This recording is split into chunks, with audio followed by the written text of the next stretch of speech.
อาจารย์วันนี้จะพามากินหอยแครงตัวใหญ่มากอาจารย์ก็ได้แกงหอยพระเจ้ามากินข้าวด้วยกันกินดิลูกใหญ่มาก แค่ได้ผล จะแกะได้ไหมเนี่ยไม่มีเล็บด้วยตัดเล็บแล้วได้ว้าว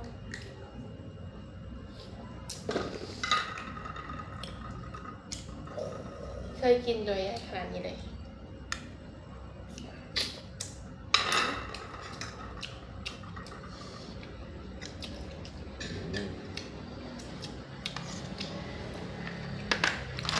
ตัวนี้ใหญ่มาก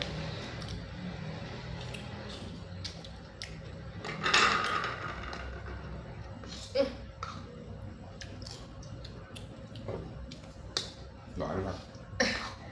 ตัวใหญ่เกินแกะก็ยาก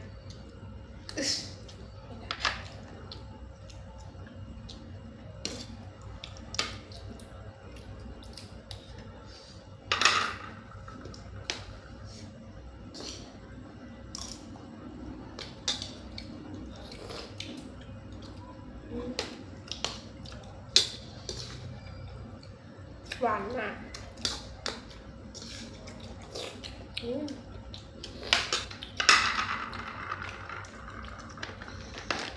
แล้วจะซื้อ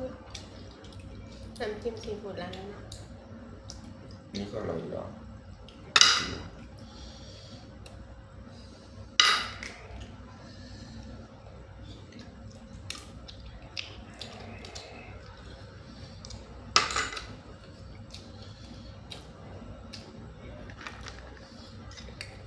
เอาไปตำส้มตำน่าจะอร่อยมากตัวนี้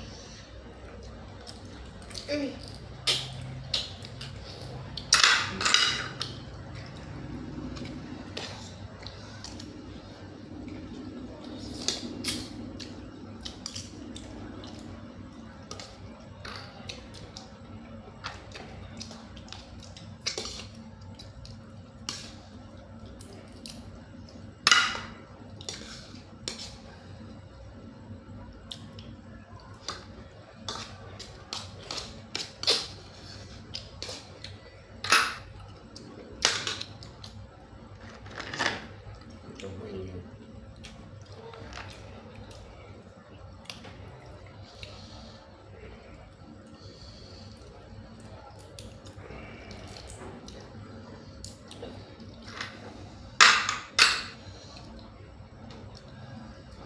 นี่ตัวใหญ่มาก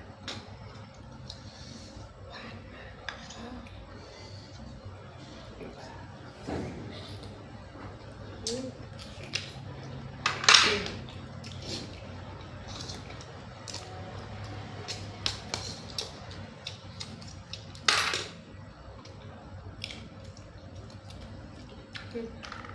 อันนี้แกะไม่ได้ตัวใหญ่ยาก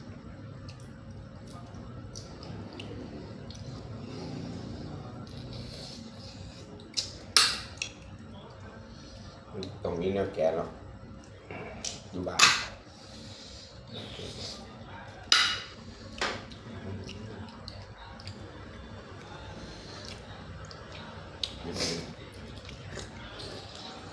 ก็ไปเห็นกันแค่มาเลยแค่มา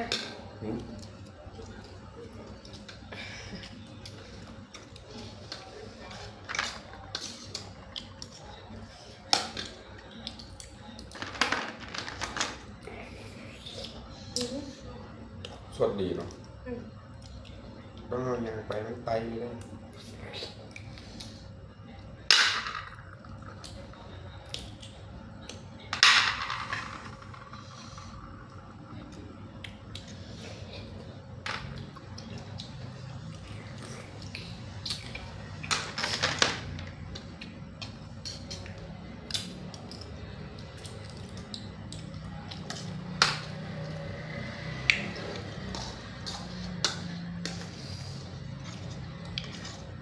อยากซื้อลูกกินนี่เนาะลูกชอบกินแค่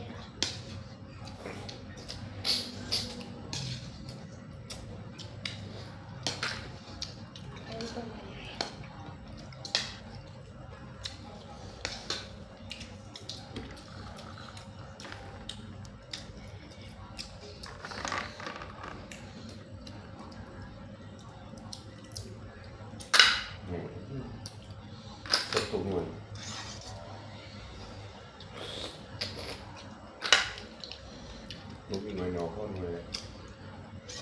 แต่ก่อนซื้อเนาะ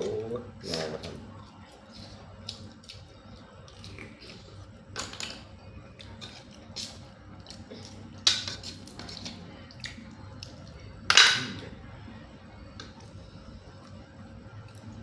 ล้างตัวเดียว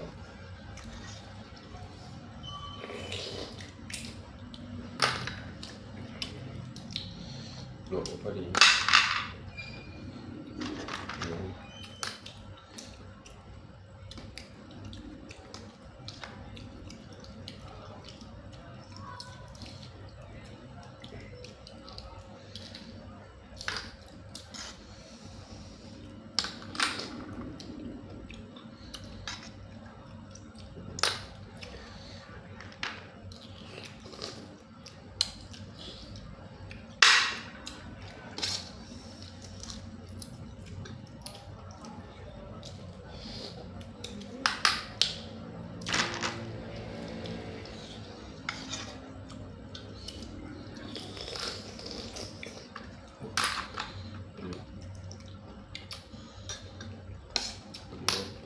สวดแก้ว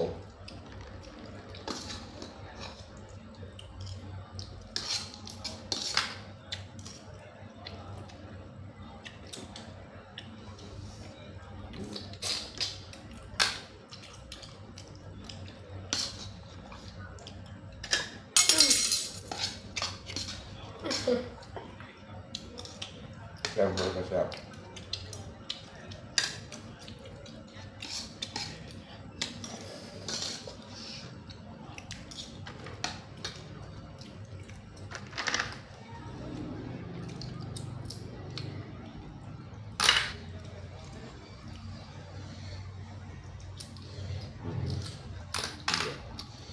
เลือดเลยสดดีครับ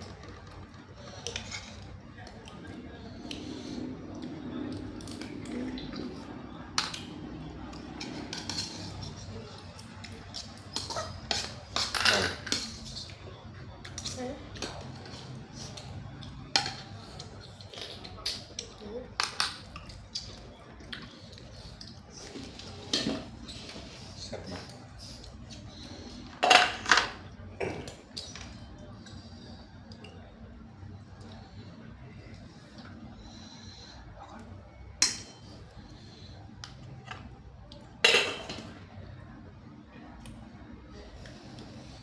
กินไปทำมา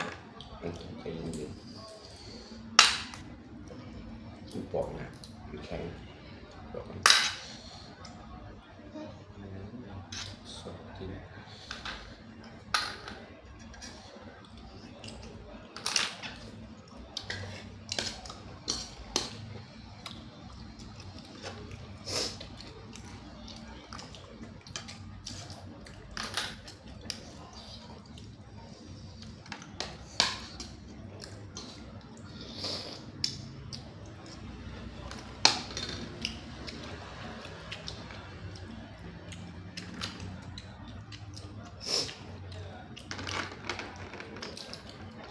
ถ้าเกิด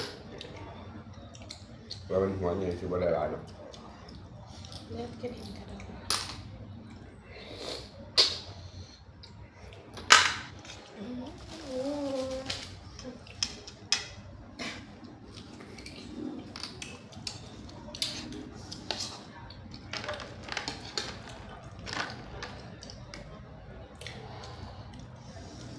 น้ำพริก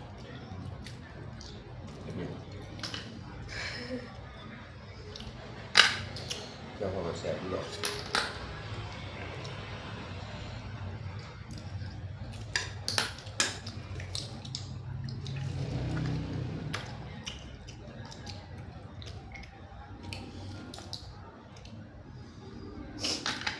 นี่มันมีแต่สองอย่างไม่ใช่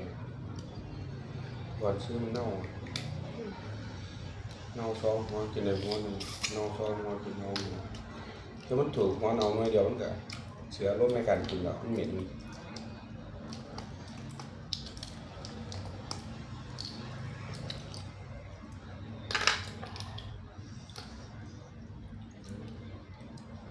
ถูก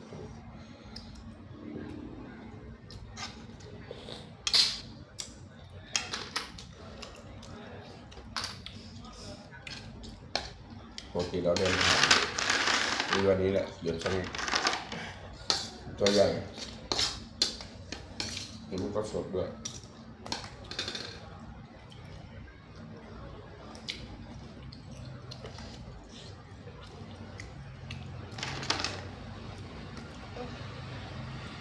บอกแล้วไหม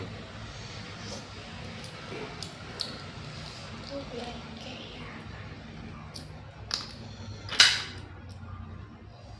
อืม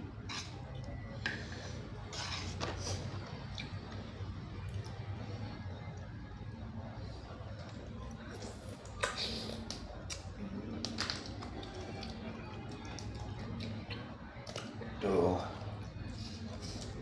เกลือ แต่มีแนวแกงอ่ะหนีบกับโอ้ยเดี๋ยวเลย เธอไม่เอา ก็ซื้อหมูไก่ในเวลาการกิน แล้วเธอไม่ชิม ซื้อชีกนี่แหละ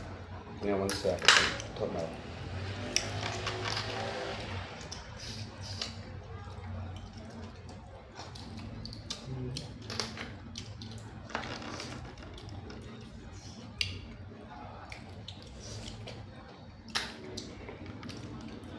เขาไม่ชอบซื้อแกกินอิ่มบ่เป็นได้เขาใครไม่รู้นะครับ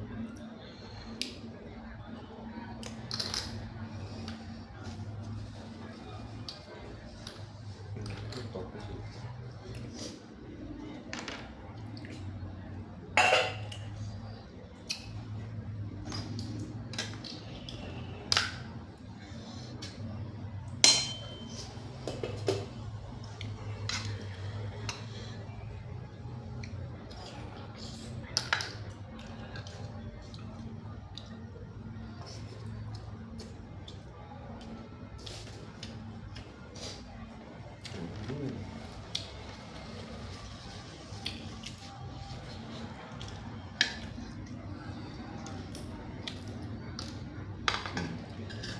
ขึ้นหน่อยสดเลือดแดงขึ้น